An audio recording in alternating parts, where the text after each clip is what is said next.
The 69th most asked question I get is this stuff even safe? So I'm going to be completely honest with you because I am not a doctor, and I'm not going to sit here and pretend that peptides are 100% safe. Nobody can tell you that. We genuinely don't have the long-term data yet. But here's the thing that I've actually come to realize. When most people ask, is this safe? What they're actually scared of isn't the peptide itself. It is putting something in their body that is sketchy, something contaminated, mislabeled, dosed completely wrong. And that part, that is what you can actually control. When I first started this stuff, I was a little bit scared too. I was kind of scared, honestly. I'm not going to lie. So, in your head, you think that like more expensive equals safer. So I went straight to the more expensive brands, okay? I started with Peptide Sciences. I think they have since shut down. Actually, I know they have. Then I heard a guy talk about it on Straight Labs on a podcast for like an hour and a half. Felt like I could trust him, and then I went with them after that. I think it's important to mention that my mom actually goes through like a real walking clinic or health clinic. I don't know what those are called for her. And that is an option too. But after doing this for a while, I came to realize like expensive, it doesn't mean safe. What actually makes it safe is pretty simple.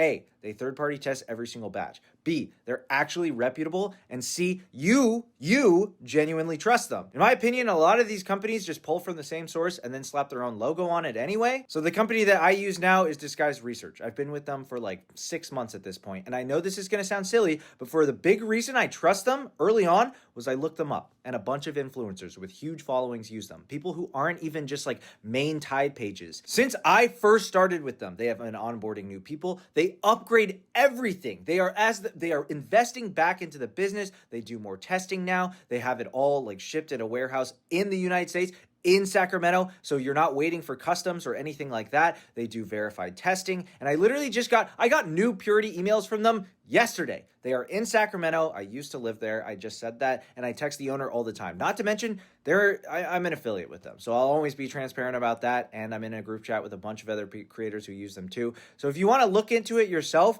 you could just go to disguisedresearch.shop, link in my bio, and there's also a full guide in my bio on everything I use. If you want to use the discode count Kale, I get a commission, obviously, but still do your research, obviously.